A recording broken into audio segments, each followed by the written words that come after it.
Vou fazer um ensaio aqui em português para treinar e para deixar lá em português uma outra versão. O trabalho é On Probability as a Linguistic Model, probabilidade como um modelo da linguagem, um modelo linguístico, teórico linguístico. Meu interesse nessa pesquisa, nesse tema, é, iniciou quando eu fiz um tutorial para fazer meta-análise de teste diagnóstico. Até aquela época, a gente aprendia na graduação em medicina que a sensibilidade e a especificidade dos testes eram valores fixos, como se fossem propriedades do teste. As meta-análises de sensibilidade e especificidade mostraram que os diferentes resultados para os mesmos testes em estudos semelhantes. A sensibilidade e a especificidade são medidas de acurácia para uma evidência. É, revisando a história da probabilidade, né, as cartas de Pascal e Fermat, eles desenvolveram a equação da análise combinatória que depois Bernoulli desenvolveu no, na distribuição binomial. O que está pressuposto nesse cálculo, nesse modelo de distribuição de resultados possíveis? Está pressuposto que o dado ele é perfeitamente simétrico, que a chance de cair qualquer das faces é idêntica. Mas no tempo de Pascal e Fermat não tinha tecnologia para fabricar dados que tem hoje. Provavelmente tinham pequenas assimetrias nos dados. E num passado mais distante tinha um outro dado mais irregular ainda, que já era julgado desde antes da Idade Média como um jogo, mas era um material completamente assimétrico, com probabilidades diferentes para cada face. Então, quando a gente faz uma modelagem matemática, né, esse jeito matemático de pensar, ele considera conjuntos fechados de resultados possíveis, né? O dado é 1 em 6, na loteria, na Mega Sena, por exemplo, é mais ou menos 1 em 50 milhões. Como a gente está calculando numericamente a coisa, e o número é uma coisa abstrata, a gente simplesmente divide o número de possibilidades pelo número total de possibilidades, né? No caso do dado, uma possibilidade de uma face em 6 faces, e no caso da loteria, a possibilidade de um acerto em 50 milhões de possibilidades de combinação. Então, a gente tem de forma determinística esse cálculo dos resultados. No caso de experimentos científicos, a coisa é um pouco diferente, porque, como a gente está lidando com a realidade, a gente não sabe exatamente qual é o formato, né, do modelo de distribuição de resultados possíveis. A gente usa a distribuição gaussiana, que é aproximadamente a mesma distribuição binomial quando com números grandes, né, com amostras grandes, que são distribuições simétricas, são as mais usadas em estatística. Existe também a distribuição de Poisson, que é assimétrica, mas a forma da distribuição ela é pressuposta antes da gente saber os resultados daquela amostra. Ela é desenhada também com base em modelos matemáticos. Então, a gente tem 3 possibilidades de perspectiva para construir a teoria da probabilidade, né? O Kolmogorov ele fez isso em 1933, ele formalizou a teoria da probabilidade como uma álgebra matemática. E o Schurz tem uma teoria muito elegante dual, que é epistêmica e estatística, em que a versão epistêmica da probabilidade ela é constituída de uma linguagem com sentenças, enquanto que a perspectiva estatística ela é também uma linguagem, um modelo com uma perspectiva construída a partir de fórmulas abertas. Na estatística tradicional frequentista, nós usamos estimadores para calcular os parâmetros. O método de calcular esses estimadores é o método da estimação de máxima verossimilhança. A ideia desse método, criado por Fisher, é não depender de nenhum pressuposto, é calcular os parâmetros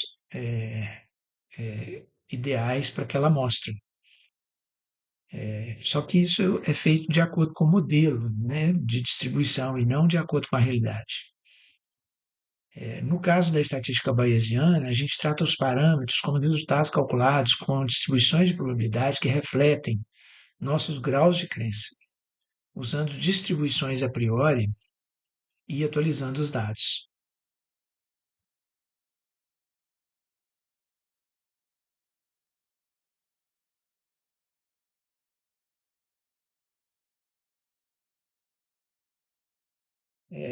Na modelagem, no aspecto estatístico da modelagem dos estudos científicos, né, tem o aspecto metodológico e o aspecto estatístico. Mas sobre o aspecto estatístico, a gente faz o modelo com base nessas distribuições. Aqui tem um exemplo de uma distribuição binomial, né, que é a parte teórica de como que a gente espera que os resultados vão se distribuir. E com isso a gente faz um cálculo amostral. A partir desse cálculo amostral, a gente vai ter uma amostra, vai fazer um desenho metodológico para chegar nos resultados da pesquisa. E o que as meta-análises mostram de forma muito interessante é que os resultados podem ser diferentes entre estudos avaliando a mesma pergunta, por diversos motivos. E é isso que é interessante, porque a gente está trabalhando com amostras, a gente não tem uma garantia absoluta. É lógico que a gente está procurando a verdade, a gente está procurando fazer um delineamento metodológico que nos traga um valor que possa ser generalizado para a população, mas a gente está trabalhando com a amostra. Então, quando a gente está com o resultado na mão, a gente não tem como saber aonde que o nosso resultado se localiza na distribuição de todos os resultados teoricamente possíveis, né? A gente sabe que se a gente repetir os experimentos para o infinito, né, há uma tendência dos estudos apresentarem valores mais precisos, mas a gente não sabe aonde que a gente está na distribuição dos possíveis desenhos, quando a gente só tem um desenho e um estudo na mão. A gente tem modelos teóricos, matemáticos para isso, mas a gente, lidando com a realidade, a gente está lidando com a contingência. Quando a gente usa um modelo de distribuição de resultados possíveis, a gente está acreditando, inferindo, esperando, assumindo que o modelo é adequado para aqueles dados sob estudo. O intervalo de aceitação se refere a um, um parâmetro, né, que é da amostra, e ele é relativo ao que é esperado para aquele parâmetro quando o tamanho da amostra chega ao infinito, ou quando a repetição é infinita de experimentos, né, que é uma coisa teórica. Por exemplo, a medida de prevalência de uma doença obtida de uma amostra e estimada para uma população. E o intervalo de relevância, ele se refere à distribuição da diferença encontrada entre duas amostras, quando comparadas. Por exemplo, quando a gente compara um tratamento em uma amostra com o tratamento convencional em outra amostra, né? O tratamento novo com o convencional numa pesquisa médica. O uso desses intervalos fornece uma margem de confiança de uma estimativa, né, que é razoavelmente robusto para vários tipos de modelos de distribuição. Isso é, uma, é um aspecto positivo dos modelos, né, um aspecto muito interessante da modelagem matemática dos estudos, mas a gente precisa lembrar que é um modelo teórico da realidade que a gente aplica à realidade da amostra, né? É um modelo teórico da população que a gente aplica à realidade da amostra. A gente interpreta esses resultados sob o modelo. Então, aqui mostra que a distribuição das hemoglobinas glicadas é bastante razoável usar aqui a distribuição gaussiana, embora exista uma pequena assimetria, né, nos dados reais da população, que é uma população de 15 mil, aqui é uma população de 7 mil pessoas. Vocês veem que tem uma pequena assimetria, mas é bastante razoável usar aqui a distribuição gaussiana. Agora, quando a gente lida com dinheiro e tempo, a gente não tem distribuições simétricas. Eu já fiz alguns estudos com tempo de hospitalização em algumas doenças cardíacas. O tempo também se distribui assim de forma assimétrica. E aqui a gente está vendo que a desigualdade econômica é muito grande, tanto no Brasil quanto nos Estados Unidos, né? E a distribuição da renda ela é totalmente assimétrica e isso determina uma série de variáveis relacionadas a fatores socioeconômicos, né? Então, quando a gente está estudando esses fatores, a gente não está lidando com distribuições simétricas. Os modelos simétricos não são adequados para essa distribuição. Quando a gente faz análise de regressão, aqui no caso, regressão linear, ou uma função quadrática aqui, né? O modelo, ele é essa linha que é construída com base nos dados. Existem testes de adequação do modelo, que eu estou usando aqui só para ressaltar que a gente está lidando com modelos, a gente não está lidando com os dados reais. É que o modelo ele precisa de testes de adequação para ver se o resultado encontrado no modelo nessa amostra está de acordo com o esperado pelo modelo que usa uma distribuição teórica estatística. Então, a gente sempre está analisando dados amostrais à luz de modelos teóricos. Esses autores aqui me surpreenderam muito nessa época, com distribuições muito diferentes, né, das distribuições simétricas que a gente está acostumado a lidar. Essa aqui, por exemplo, ó, totalmente assimétrica, né? E aí eles criaram recursos matemáticos para adequar os modelos à amostra. Agora, quando a gente faz uma adequação do modelo à amostra, nesse caso aqui, muito provavelmente o modelo reflete muito bem os dados, porque são amostras muito grandes aqui de dados populacionais. Mas não é frequente a gente ter esse tipo de dado na pesquisa médica. Geralmente a gente tem pequenas amostras, então a gente corre o risco sempre de ter um modelo que não tem uma distribuição tão adequada para aquela amostra. O que o Fischer queria fazer com o seu argumento fiducial, quando ele fazia essa análise com a estimação de máxima verossimilhança, era obter parâmetros a partir da amostra, né? Você tinha que ter uma amostra que ele fala nesse artigo, ele fala amostra suficiente, né? Que a gente tem uma maneira de aproximar isso hoje com cálculo amostral, e aí ele dizia que desde que você tivesse uma amostra suficiente, você poderia obter parâmetros a partir dessa amostra, e aí esses parâmetros seriam os parâmetros é, reais da amostra, né? Uma tese frequentista, né? Evitando a subjetividade da abordagem bayesiana, que é a que considera a probabilidade prévia de distribuição daquela amostra. Então, o que o Fischer queria fazer é não depender de nenhum pressuposto e encontrar os dados. Só que esse argumento dele é um argumento falho, porque no fim das contas ele está usando modelos, né? A probabilidade fiducial do Fischer provavelmente é melhor entendida como um compromisso entre uma estatística clássica e uma estatística bayesiana. A estatística clássica, ela nasceu de uma interpretação frequentista da probabilidade e, consequentemente, as probabilidades que aparecem nos métodos estatísticos clássicos são interpretadas como frequências de eventos, mas isso é uma interpretação. Claramente, a distribuição de probabilidade sobre hipóteses que é gerada pelo argumento fiducial do Fischer não pode ser interpretada dessa forma. É necessária uma interpretação epistêmica dessa distribuição e essa parece ser a melhor opção. Vários autores, né, já sugeriram que a probabilidade fiducial do Fischer faz mais sentido sob uma perspectiva bayesiana. E a verossimilhança do Fischer, ela já está inserida dentro da fórmula do teorema de Bayes.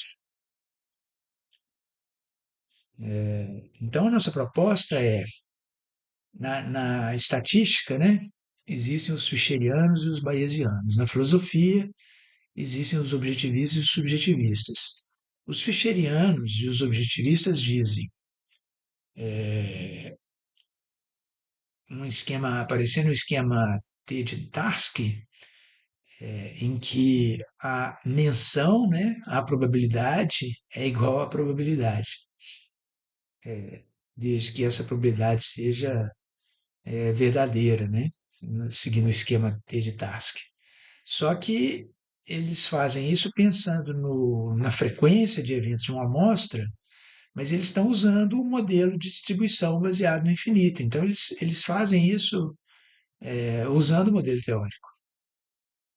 Os bayesianos, por outro lado, eles têm um viés mais subjetivista, né, em que a probabilidade de um evento é condicionada a outro evento, né, ou condicionada a alguma probabilidade prévia. Né. Nesse caso, mais subjetivo da versão bayesiana, né, são apostas mesmo do que o sujeito faça, mas não, quanto que você acha que é a probabilidade? E aí testa essas apostas com um Dutch-book, né, para ver se o sujeito está sendo coerente nas apostas dele. Nossa proposta é unificar essas duas perspectivas. É óbvio que nós também estamos procurando a verdade, procurando uma objetividade. Então, no caso fischeriano, né, nem sempre dá para a gente usar a estatística bayesiana. No caso do uso da estatística fischeriana, a, a própria estatística fischeriana está condicionada à acurácia do modelo de distribuição de resultados possíveis. E no caso bayesiano, a gente precisa de procurar não apenas essa questão subjetiva da aposta, mas a gente precisa procurar a melhor evidência disponível, organizada hierarquicamente, que é a nossa proposta. A objeção aos objetivistas que eu faço aqui é que eles fazem essa diferença entre uso e menção, né, como no esquema T de Tarski, né, que P é verdade se somente se P, né, isso não, esse problema não é resolvido com uso e menção, porque no final das contas a linguagem é uma menção.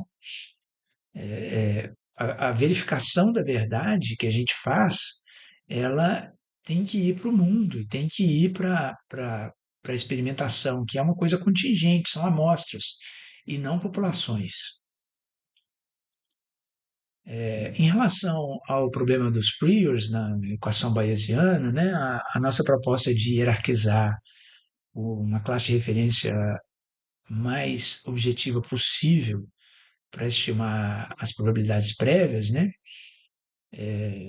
a gente faz essa unificação das teorias aí com os princípios ponte, né, como Schur descreveu, que é o uso da classe de referência mais próxima, e aí a gente cria uma hierarquia, né? Nessa hierarquia, quanto mais qualidade tiver a pesquisa que produziu aquela evidência, de ser checada de forma independente por mais investigadores em outros locais, né? Sem conflito de interesse, com método de boa qualidade, né? Uma qualidade metodológica do estudo. Quanto mais qualidade tiver, maior vai ser a acurácia dessa evidência, né? Na ausência de evidências acuradas, né? As evidências que são de baixa qualidade têm que ser confrontadas com uma argumentação de plausibilidade. Com isso, a gente constrói uma hierarquia, eu numerei aqui de 1 a 7, para a gente usar a melhor evidência possível para aumentar a objetividade da estimativa de probabilidades prévias. Então, a nossa proposta ela resolve esse problema das probabilidades prévias do pensamento bayesiano e a gente unifica as duas perspectivas sobre a estatística e o grau de crenças como um modelo teórico linguístico, né, a probabilidade como um modelo teórico linguístico, usando a melhor classe de referência disponível para tomar uma decisão.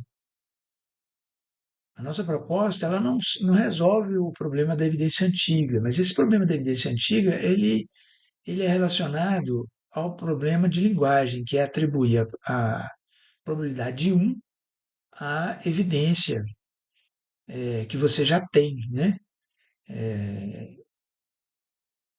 Só que essa evidência que você já tem, ela tem uma acurácia na forma como ela foi obtida, que torna esse valor de um valor menor que um, e isso resolve o problema da evidência antiga. Então, o que que define a probabilidade como uma teoria?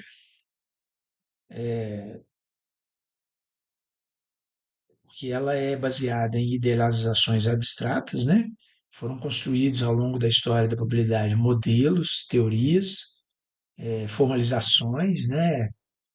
Até chegar na perspectiva ficheriana, perspectiva bayesiana, que foram unificadas aí pelos princípios ponte.